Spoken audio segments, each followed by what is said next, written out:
प्रणाम महाराज। आप जब से यहाँ पर आए हैं तब से लगातार लोगों से बातें किए जा रहे हैं। आपको थकान महसूस नहीं होती? थकान तो बहुत महसूस होती है, पर तुम कौन हो भाई? महाराज मैं चमार हूँ। चमार? तुम तो बहुत ही नए काम करते हो, भगवान तुम्हारा अवश्य ही भला करेगा। महाराज आपने 3 दिनों से कुछ खाया पिया नहीं, आपको भूख लगी होगी। ये देखकर मुझे बहुत दुख होता है महाराज। दुख होता है तो तुम भी कुछ मुझे खाने को दे दो ना।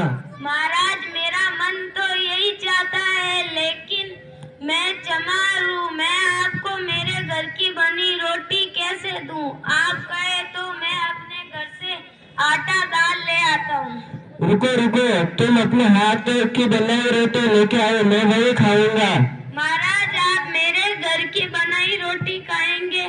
खेतड़ी के राजा की प्रजा मैं हूँ, अगर उन्हें पता चला तो वह मुझे भारी दंड देंगे।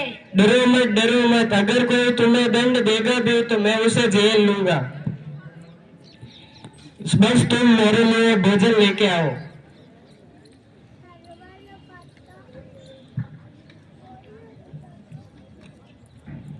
ये लीजिए महाराज। खड़े क्यों? बैठो भाई, मेरे साथ भोजन करो। नहीं नहीं। बैठो मेरे साथ भोजन करो। आओ। महाराज आप सचमुच महान है, महाराज आप सचमुच महान है। आज तक किसी ने भी मुझसे इतनी अच्छी तरह से बात नहीं की। महाराज आप सचमुच महान है। मत बोलो, तुम भी एक महान हो, क्योंकि तुमने मुझे धोखा देकर भोजन करवाया है। तुम भी एक महान हो। मैं भगवान से अवश्य ही प्रार्थना करूंगा कि तुम्हारे लिए भगवान हमेशा भलाई करे। आपके दर्शन पाके महाराज मैं धन्य हो गया।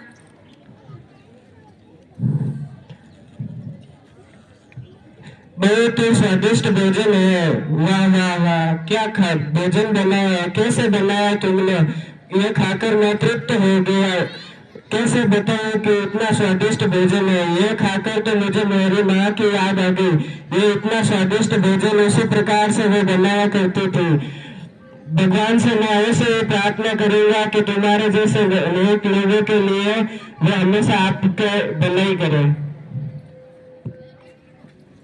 धन्यवाद महाराज। नालायक, तेरी हिम्मत कैसे हुई स्वामी जी के पास बैठने की? इसे मार क्यों रहे हो? पहले तो तुम तमीज से बात करो। अरे स्वामी जी ये चमार है, इसके साथ इसके हाथों का बना आप कैसे खा सकते हो?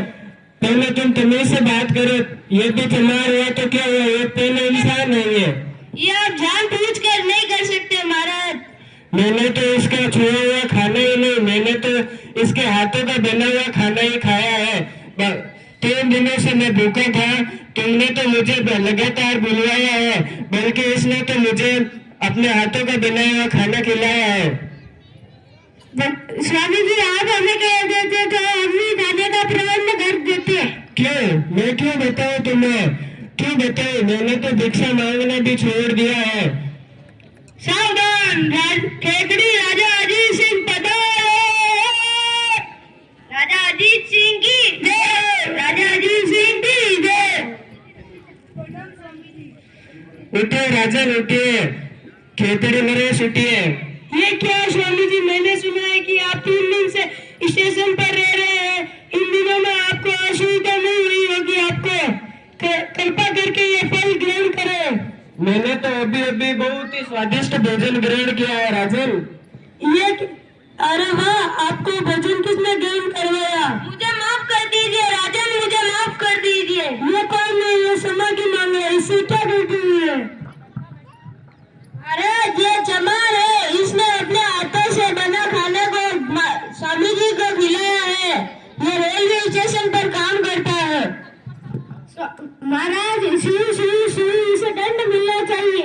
दंड तो मिलना चाहिए, लेकिन महाराज जिसने मुझे 3 दिनों से भूखा रखा और मुझे खाना तक नहीं दिया और लगातार बुलवाते रहे, या फिर जिसने मुझे भूखा देकर मुझे अपने हाथों का बना खाना खिलाया, आप ही बताइए राजन किसे दंड मिलना चाहिए? स्वामी जी आप 3 दिन से भूखे थे, ऐसी दुर्दशा किसने की, उसे अवश्य ही दंड मिलना चाहिए। ऐसे दुर्दशा इन लोगों ने की है। आप इसे योग्य पुरस्कार दीजिए और अपने दरबार में कुछ छोटा मोटा काम भी दीजिए। स्वामी जी, मैं आपकी बात से सहमत हूँ। दीवान जी, इसे योग्य पुरस्कार देना चाहिए। आज से ये स्टेशन पर नहीं, राज दरबार में काम करेगा। आपके इस विनम्रता से मैं बहुत ही प्रसन्न हूँ राजन। आपका आभार जनक हूँ मैं। इन दोनों को बंदी बना लिया जाए।